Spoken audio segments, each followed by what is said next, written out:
Hey everybody, so in today's video I'm going to be showing you how to create a Valentine's Day sensory bin in 4 easy steps. So step 1, as you see here, is to grab a empty container.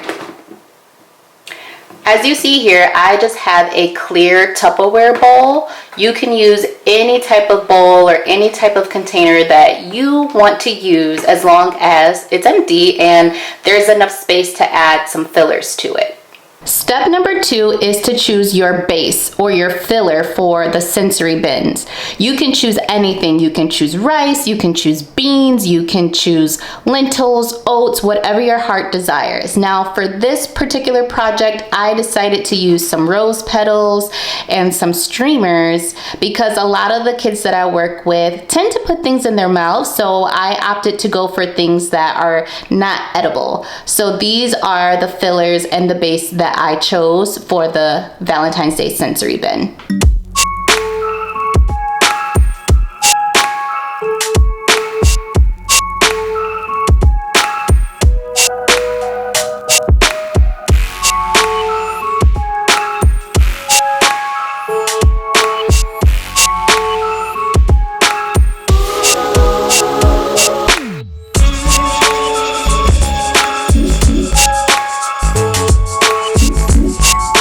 I got these rose petals from the Dollar Tree, so that's one of my favorite places to shop for different crafts and activities like this.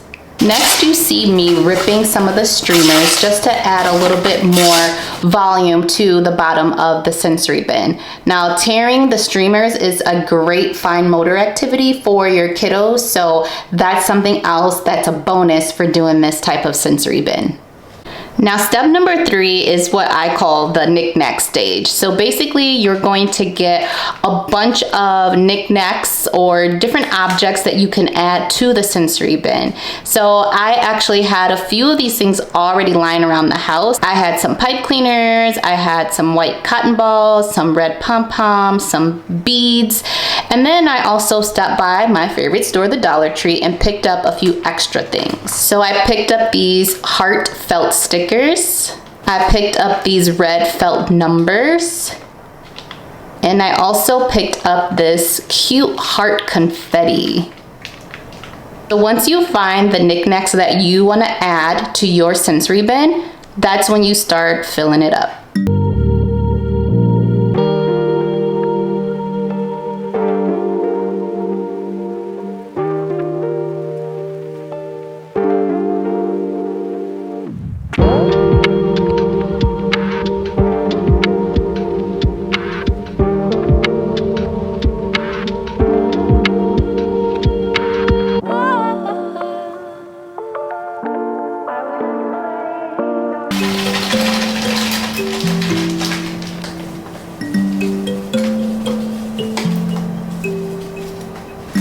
Now the final step is to add some measuring cups, some spoons, some scoopers, things that your child can actually use to start manipulating and playing with the sensory bin. Now of course they can use their hands, but it's a little bit of extra added fun if they can scoop and pour.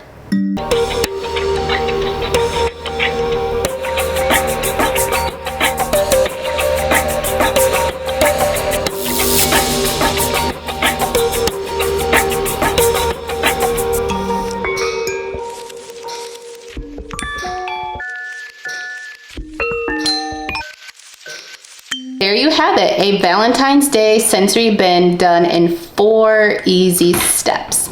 Isn't that so cute?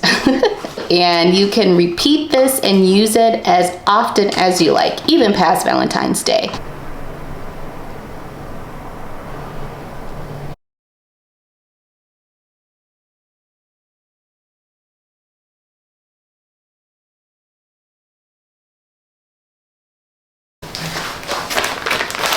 So I have a bonus step for you. After your child is all done playing with that sensory bin, what you should do is grab a large Ziploc bag, put all of the contents in that bag and store it away. So that way, next time your child is ready to play, you know where everything is, or the following year when it's Valentine's Day again, you can already have a pre-made sensory bin. All you have to do is pour all the contents out into an empty container.